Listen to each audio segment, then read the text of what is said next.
Exercise 1.2 discuss कर रहे हैं। एक्सरसाइज 1.2 जो है वो एचसीएफ और एलसीएम के ऊपर बेस्ड है। तो एक्सरसाइज स्टार्ट करने से पहले हमें एचसीएफ और एलसीएम का कंसेप्ट क्लियर होना चाहिए कि हम एचसीएफ कैसे निकालते हैं और एलसीएम कैसे निकालते हैं। क्वेश्चन नंबर फर्स्ट में गिवन है express each number as the product of its prime factor. ठीक है, हमें इसे प्रोडक्ट ऑफ प्राइम फैक्टर लिखना है।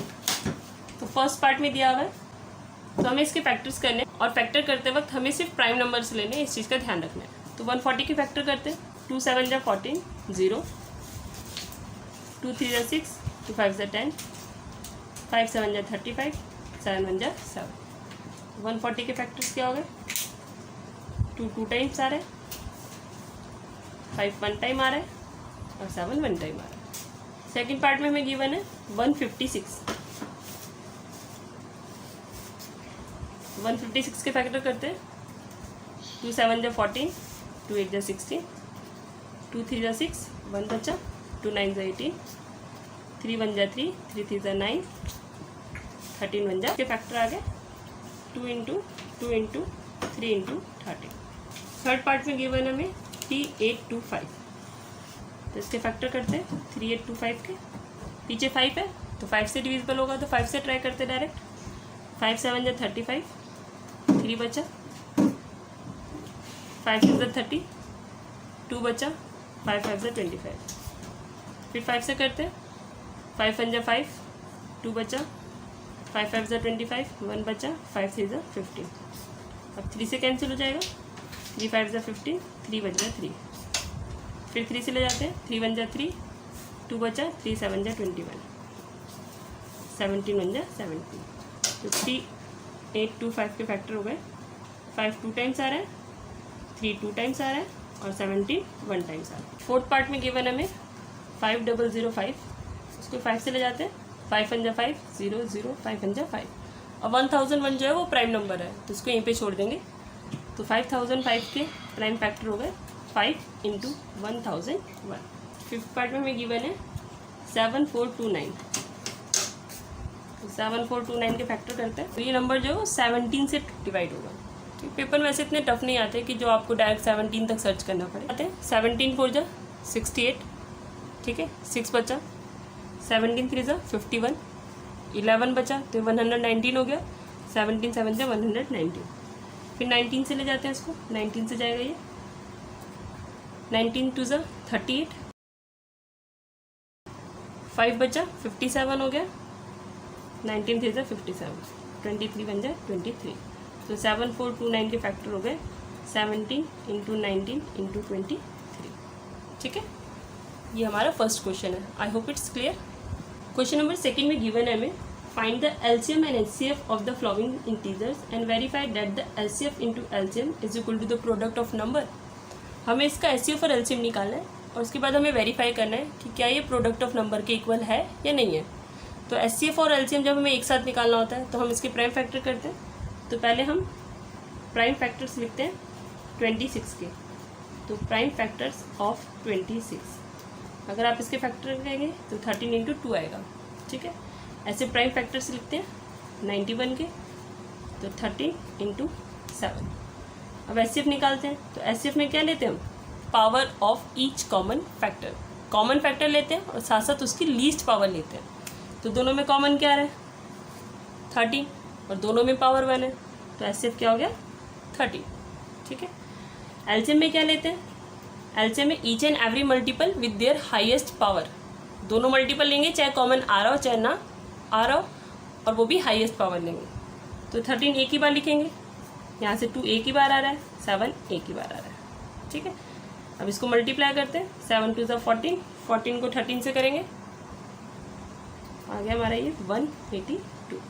अब हमें यहाँ पे वेरीफाई करके दिखाना है। क्या क्या वेरीफाई करना है? सबसे पहले हमें निकालना है एचसीएफ इंटू एलसीएम। तो एचसीएफ कितना है? 13, एलसीएम कितना है? 182। इसे मल्टीप्लाई करते हैं 2366। फिर हमें निकालना है प्रोडक्ट ऑफ नंबर। उसके लिए नंबर्स को मल्टीप्लाई करते हैं, तो 26 इंटू 91। इसे मल्टीप्लाई करोगे तो बिल्कुल सेम आंसर आना चाहिए। ठीक है, तो कितना आएगा इसको मल्टीप्लाई करके? 2366। तो देयरफॉर एचसीएफ इंटू एलसीएम किसके इक्वल हो गया? Product of number. ठीक है, ये हमारा फर्स्ट पार्ट था। सेकेंड पार्ट में हमें गिवन है 510 एंड 92। अब हमें इसे सॉल्व करके देखना है। तो अगेन प्राइम फैक्टर्स करते हैं, प्राइम फैक्टर्स ऑफ 510। तो इसके फैक्टर अगर आप करेंगे तो 2 इंटू 5 इंटू 3 इंटू 17, ये इसके फैक्टर आएंगे। ठीक है, ऐसे हम 92 के फैक्टर्स करते हैं। तो 92 के फैक्टर करेंगे तो इसके फैक्टर्स आएंगे 2 इंटू 2 इंटू 23। और अगर इसको हम पावर्स में कन्वर्ट करके लिखें तो 2 की पावर 2 इंटू 23। वैसे तो 2 नंबर से हम डायरेक्ट भी निकाल सकते हैं, बट अगर आप पावर की हैबिट अभी से डालेंगे तो आपको 3 नंबर या 4 नंबर में एलसीएम निकालने में प्रॉब्लम नहीं होगी, एलसीएम और एचसीएफ निकालने। तो अगेन एचसीएफ निकालते हैं। तो एचसीएफ में हम कॉमन नंबर लेंगे विद देयर लोवेस्ट पावर, नाम से अपोजिट, हाईएस्ट होता है तो हम लीस्ट पावर लेते हैं, वो भी कॉमन फैक्टर। तो कॉमन क्या है यहाँ पे, सिर्फ 2 कॉमन आ रहा है। अब 2 की लीस्ट पावर क्या है यहाँ पे 1, तो 2 इसका क्या हो गया एचसीएफ। एलसीएम लेते हैं तो एलसीएम में हम ईच एंड एवरी मल्टीपल लेते हैं, चाहे कॉमन आ रहा हो चाहे ना आ रहा हो, विद देयर हाईएस्ट पावर। ठीक है, तो कॉमन तो सिर्फ 2 ही है और उसकी हाईएस्ट पावर क्या है 2, बाकी सब एक एक बार ही आ रहे हैं। तो यहाँ से 5 3 17 और यहाँ से 23। अब इन सबको मल्टीप्लाई करते हैं, मल्टीप्लाई करके देखते हैं क्या आंसर आता है। तो अगर इन सबको मल्टीप्लाई करेंगे तो आंसर आएगा 23460। अब वेरीफाई करते हैं। तो सबसे पहले हमें क्या निकालना है एचसीएफ इंटू एलसीएम। तो एचसीएफ आया हमारा 2 और एलसीएम आया 23460। तो जब हम 23460 को 2 से मल्टीप्लाई करेंगे तो कितना आएगा 46920। ठीक है, अब क्या निकालते हैं प्रोडक्ट ऑफ नंबर। तो प्रोडक्ट ऑफ नंबर हमें क्या गिवन है, नंबर्स का प्रोडक्ट निकालेंगे 510 इंटू 92। आप इन दोनों को मल्टीप्लाई करके चेक करेंगे तो आंसर आपका यही आएगा 46920। तो देयरफॉर एलसीएम इंटू एचसीएफ किसके इक्वल आ रहा है प्रोडक्ट ऑफ नंबर। और ये हमारा एक फॉर्मूला भी होता है जिसको आगे हम क्वेश्चंस के अंदर यूज़ करेंगे कि एचसीएफ और एलसीएम हमेशा प्रोडक्ट ऑफ नंबर के इक्वल होता है। प्राइम फैक्टर्स लेते हैं। सबसे पहले हम प्राइम फैक्टर लेते हैं 336 के। तो जब आप इसके प्राइम फैक्टर्स करेंगे तो इसके फैक्टर्स के अंदर आएगा 3 एक बार आएगा, 2 4 टाइम्स आएगा, 1 7 टाइम आएगा। आप चेक कर सकते हैं प्राइम फैक्टर करके। ऐसे हम 54 के फैक्टर्स करते हैं तो 54 के फैक्टर्स आएंगे 2 इंटू 3 की पावर 3। ठीक है, अब हम इसका एचसीएफ निकालते हैं। तो अगेन एचसीएफ में कॉमन नंबर लेते हैं और वो भी लीस्ट पावर के साथ। तो इसमें एक तो 2 कॉमन आ रहा है और एक 3 कॉमन आ रहा है। तो 2 में यहाँ पे पावर 4 है, यहाँ 1 है, तो लीस्ट पावर 1 है, तो 2 1 टाइम्स आएगा। सेम यहाँ पे 3 की पावर 1 है, यहाँ पे 3 की पावर 3 है, तो लीस्ट पावर 1 है, तो 3 की पावर 1 आंसर आएगा। और 2 और 3 सा 6, तो एचसीएफ हमारा 6 आ गया। अब एलसीएम निकालते हैं। तो एलसीएम में ईच एंड एवरी मल्टीपल लेते हैं विद देयर हाईएस्ट पावर। तो 2 की हाईएस्ट पावर क्या है 4, तो 2 4 टाइम्स आएगा। 3 की हाईएस्ट पावर क्या है 3, तो 3 टाइम्स आएगा। और 7 बच गया, तो 7 को भी हम लेके चलेंगे क्योंकि हमें सारे मल्टीपल लेने होते हैं, चाहे कॉमन आ रहा हो या ना आ रहा हो। अब 2 की पावर 4, अगर आप इसको सॉल्व करेंगे तो 16 आएगा। 3 की पावर 3 27 होता है और 7 एज इट इज़ आ गया। अब इन तीनों नंबर को क्या करते हैं मल्टीप्लाई करते हैं।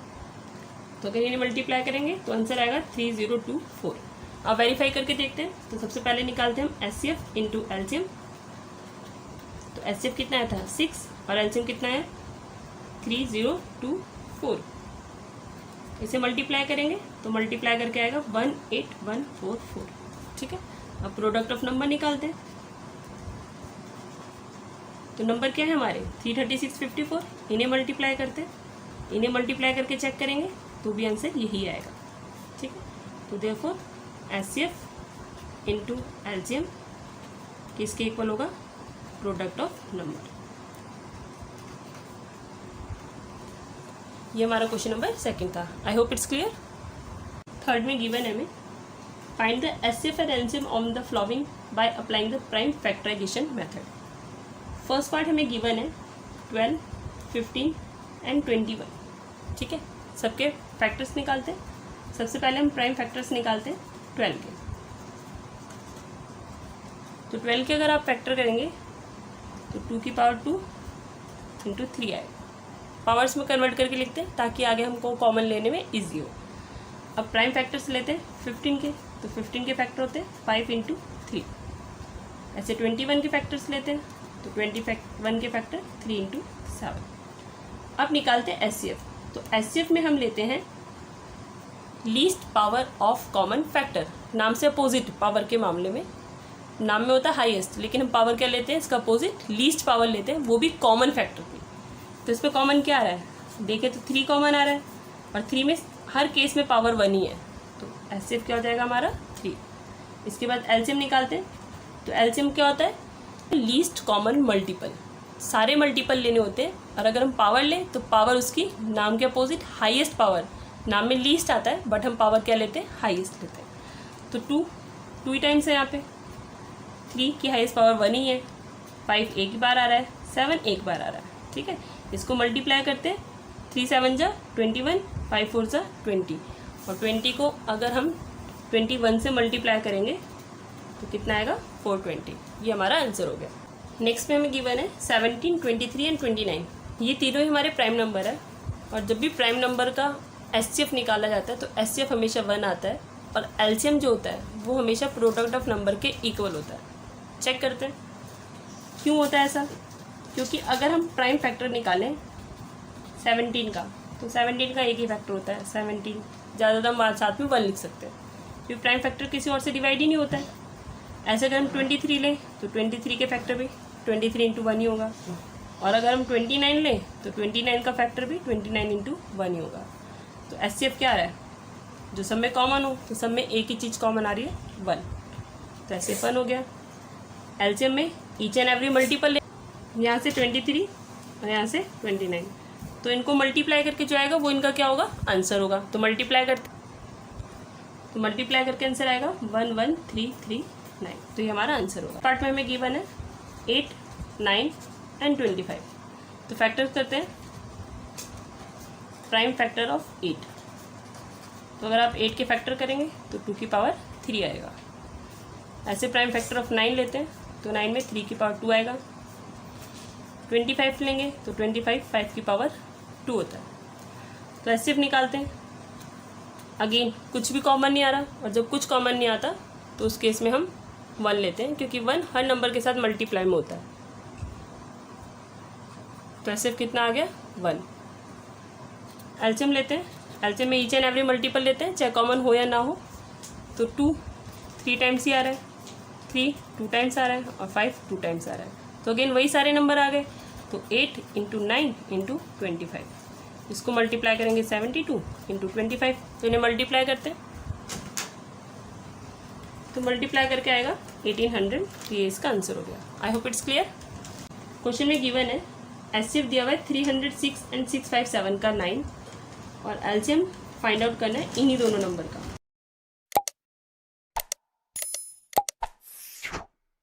तो जब भी 2 नंबर्स गिवन हो, एचसीएफ या एलसीएम में से एक चीज़ गिवन हो और दूसरी निकालनी हो, तो उस केस में हम फॉर्मूला अप्लाई करते हैं। और फॉर्मूला क्या होता है, फॉर्मूला होता है एचसीएफ इंटू एलसीएम इक्वल होता है हमेशा प्रोडक्ट ऑफ नंबर, ठीक है। तो एचसीएफ कितना है 9, एलसीएम हमें पता नहीं, प्रोडक्ट ऑफ नंबर के लिए मल्टीप्लाई करते हैं, तो 306 इंटू 657। अब 9 मल्टीप्लाई इधर आके डिवाइड हो जाएगा, तो इधर आके डिवाइड कर देते हैं। अब 9 से कैंसिल करते हैं, 9 1 जा 9, 9 3 जा 27, 3 बचा, 9 4 जा 36। अब इसे मल्टीप्लाई करते हैं, क्या करेंगे तो आंसर आएगा 22338। ये इसका आंसर होगा। आई hope it's clear. Question number 5 examination point of view से बहुत इंपॉर्टेंट क्वेश्चन है, और इस क्वेश्चन के अंदर आपको सिर्फ स्टेटमेंट है जो लर्न करनी है। अगर आपको स्टेटमेंट बना के लिख सकते हैं तो बहुत अच्छी बात है। अगर आपको स्टेटमेंट बनाने में प्रॉब्लम है तो आप इसकी स्टेटमेंट लर्न कर लीजिए, और सारे स्टेटमेंट के ही मार्क्स है, बट स्टेटमेंट लिखना कंपलसरी है। तो क्वेश्चन में क्या है, हमें चेक वेदर 6 की power n can and with 0 for any natural number n। क्या 6 की पावर n कभी 0 पे एंड हो सकता है या नहीं हो सकता है। तो इस क्वेश्चन को करने के लिए इस चीज़ का ध्यान रखना है कि कोई भी नंबर 0 पे एंड तभी होता है जब उसके प्राइम फैक्टर के अंदर 2 और 5 दोनों आए। फॉर एग्जांपल अगर हमें 20 दिया है, इसके पीछे 0 आ रहा है, तो ये 10 से डिविजिबल होगा ही होगा। 30 है, पीछे 0 आ रहा है, तो ये 10 से डिविजिबल होगा ही होगा। तो जिस नंबर के पीछे 0 आता है वो 10 से डिविजिबल होता है, और अगर हम 10 के फैक्टर करें तो 10 के फैक्टर 2 और 5 होते हैं। तो कोई भी नंबर 10 से तब भी डिविजिबल होता है जब उसके फैक्टर के अंदर 2 और 5 दोनों हो। सिर्फ 2 या 5 से काम नहीं चलता, 2 और 5 दोनों होने चाहिए। तो हमें सिर्फ यही कंडीशन देखनी है कि ये कंडीशन सेटिस्फाई हो रही है या नहीं हो रही है। तो हमें गिवन है 6 की पावर n। तो अगर हम 6 के फैक्टर करेंगे तो 6 के फैक्टर में 2 × 3 आता है। तो यहाँ पे 2 तो आ रहा है बट 5 नहीं आ रहा है, तो इसका मतलब ये 0 पे कभी भी एंड नहीं होगा। क्वेश्चन का सोल्यूशन सिर्फ इतना है, बाकी सारी हमें स्टेटमेंट लिखनी है। तो स्टेटमेंट हम अपनी तरफ से बना के भी लिख सकते हैं। कैसे लिखेंगे? वी नो दैट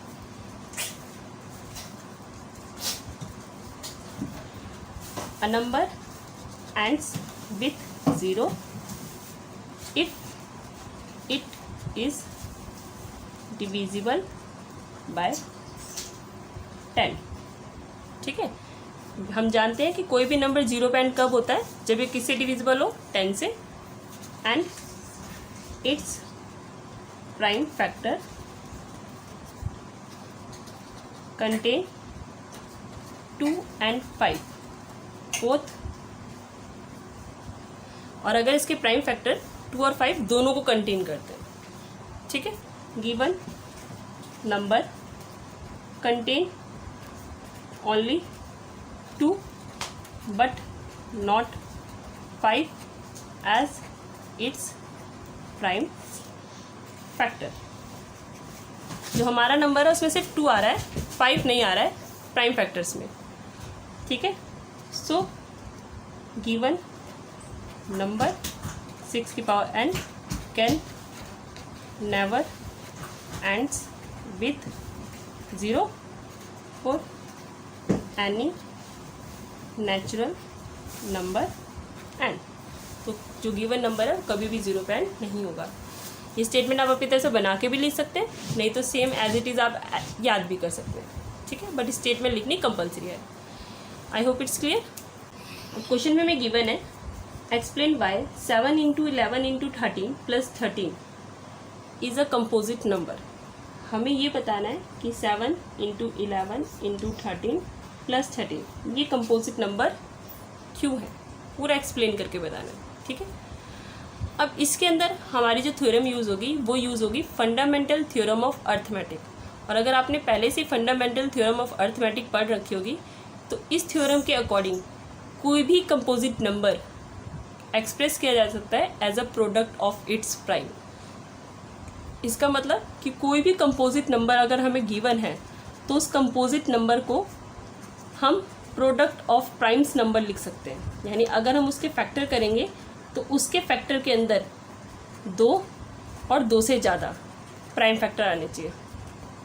तो अगर उसके फैक्टर के अंदर 2 या 2 से ज़्यादा प्राइम फैक्टर आते हैं तो वो एक कंपोजिट नंबर होता है। तो हमें भी अपने नंबर में चेक करना है कि इस नंबर के अंदर जब हम इसके फैक्टर्स करेंगे तो 2 या 2 से ज़्यादा प्राइम फैक्टर आने चाहिए। इसके लिए पहले इसको सॉल्व करते हैं। अब ज़रूरी नहीं हम इसको मल्टीप्लाई करें फिर ऐड करें तभी सॉल्व करें, हमें सिर्फ इसके फैक्टर से मतलब है। तो अब इसको शॉर्ट तरीके से सॉल्व करते हैं। दोनों में 13 कॉमन आ रहा है, 13 कॉमन लेते हैं। तो 13 कॉमन लिया तो यहाँ से क्या बचा? 7 × 11। यहाँ क्या बचा? 1। यहाँ 13 आ गया, ये 77 + 1। अब इसको मल्टीप्लाई करने की जरूरत नहीं है, हम डायरेक्ट इसके फैक्टर्स करते हैं। तो 13 तो है ही है प्राइम नंबर। अब इसके अगर आप फैक्टर करेंगे तो 13 × 2 × 3 ये इसके फैक्टर्स आएंगे। तो अब इसके फैक्टर में 2 से ज़्यादा प्राइम नंबर है तो इसका मतलब ये क्या है? कंपोजिट नंबर है। बट इसमें स्टेटमेंट लिखना अगेन कंपलसरी है और एग्जामिनेशन पॉइंट ऑफ व्यू से बहुत इंपॉर्टेंट क्वेश्चन है। अगर आपने स्टेटमेंट नहीं लिखा तो आपको सिर्फ 1 मार्क्स मिलेगा इसको सॉल्व करने का। बाकी अगर 3 नंबर का क्वेश्चन है तो 2 मार्क्स डिडक्ट हो जाएंगे। तो अब हम स्टेटमेंट लिखेंगे। स्टेटमेंट के अंदर हमें फंडामेंटल थ्योरम को मेंशन करना है। ठीक है, तो स्टेटमेंट क्या होगी इसकी? According to fundamental theorem of arithmetic any composite number can be expressed as product of primes. ठीक है, बस इतना मेंशन कर देंगे तो इतना काफ़ी है। अब अपने नंबर का लिखते हैं। तो our number can also expressed as product of primes. तो therefore given number is a composite number. ठीक है, आई होप इट्स क्लियर। अब हमें क्वेश्चन के अंदर गिवन है कि हमें 7 × 6 × 5 × 4 × 3 × 2 × 1 + 5 इसे चेक करना है कि ये कंपोजिट नंबर है या नहीं है। तो अगर आपने फंडामेंटल थ्योरम पढ़ी होगी अर्थमेटिक की, तो उसके अंदर भी नंबर को अगर हम as a product of prime express कर सकते हैं तो वो कंपोजिट नंबर होता है। प्रोडक्ट ऑफ प्राइम का मतलब अगर हम इसके फैक्टर्स करें और इसके फैक्टर के अंदर 2 या 2 से ज़्यादा प्राइम नंबर आते हैं तो उसको हम कंपोजिट नंबर बोल सकते हैं। ठीक है, तो हम इस क्वेश्चन के अंदर भी पहले से सॉल्व करेंगे और सॉल्व करके देखेंगे कि इसके फैक्टर्स के अंदर 2 या 2 से ज़्यादा प्राइम नंबर आ रहे हैं या नहीं आ रहे हैं। तो अब ज़रूरी नहीं हम इसको मल्टीप्लाई करें देन उसके बाद 5 ऐड करें, पहले कॉमन आ रहा है इन दोनों में से 5, तो 5 बाहर ले लेते हैं। तो यहाँ से क्या बचा 7 × 6 × 4 × 3 × 2, और यहाँ से क्या बचा, कुछ नहीं बचा, तो 1। अब इसको मल्टीप्लाई करते हैं, कितना आ रहा है,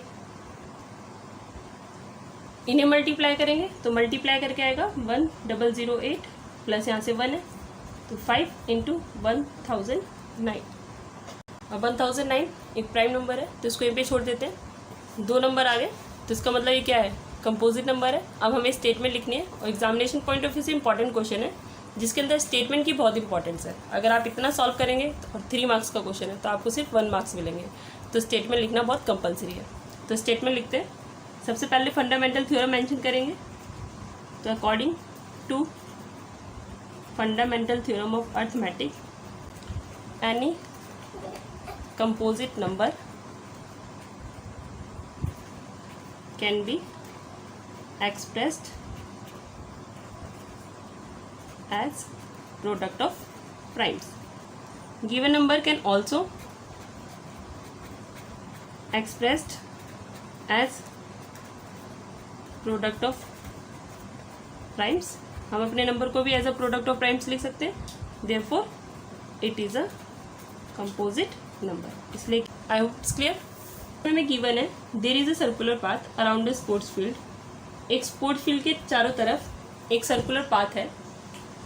Sonia take 18 minutes to drive 1 round of the field. अगर सोनिया 1 राउंड लेती है तो उसको 18 मिनट्स लगते हैं। And Ravi take 12 minute for the same, और रवि को उसी के लिए 12 मिनट्स लगते हैं। Suppose they both start at the same point at the same time. ये मान के चलते हैं कि दोनों ने एक ही पॉइंट से एक ही टाइम पे स्टार्ट किया है and go in the same direction, और सेम डायरेक्शन में जा रहे हैं। After how many times will they meet again at the starting point. तो कितनी देर के बाद दोनों स्टार्टिंग पॉइंट में मिलेंगे, ये हमें इस क्वेश्चन के अंदर बताना है। ऐसे क्वेश्चनों के अंदर वर्ड्स प्रॉब्लम है, या तो एचसीएफ निकालना होता है या एलसीएम निकालना होता है। तो बच्चे बहुत कंफ्यूज होते हैं एचसीएफ निकालना है या एलसीएम निकालना है। इस क्वेश्चन के लिए मैं आपको ट्रिक बता रही हूँ कि जब भी किसी क्वेश्चन के अंदर टाइम गिवन हो और टाइम से रिलेटेड क्वेश्चन हो तो उसमें आप बिना सोचे समझे एलसीएम निकाल दीजिए, क्योंकि जब भी हमें टाइम नहीं दिया हो और टाइमिंग फाइंड आउट करना हो कि कितनी देर बाद वो मिलेंगे, टाइम कुछ हो, तो वहाँ पे हमेशा एलसीएम ही निकलता है। ठीक है, तो हमें टाइम दिया हुआ है, time taken bye Sonia. Sonia का टाइम कितना दे रखा है 18 मिनट्स। ठीक है, और time taken by Ravi, Ravi का टाइम दे रखा है 12 मिनट्स। अब जो हमें टाइम निकालना है, रिक्वायर्ड टाइम, वो किसके इक्वल होगा, वो इक्वल होगा एलसीएम ऑफ 18 एंड 12। तो 18 और 12 का एलसीएम निकालते हैं। एलसीएम निकालना है, एक साथ निकाल सकते हैं आप, दोनों 3 के टेबल में आते हैं। 3 6 18, 3 4 12, 2 3 6, 2 2 4, 3 का 3, 2 1 2, 3 1 3। तो एलसीएम कितना हो गया इसका 3 × 2 × 2 × 3, 3 2 6, 6 2 12, 12 3 36 मिनट। इसका मतलब वो 36 मिनट बाद दोबारा से स्टार्टिंग पॉइंट में मिले। तो they will meet after 36 minute. सिर्फ इतना इसे क्वेश्चन दोबारा। ठीक है, आई होप इट्स क्लियर।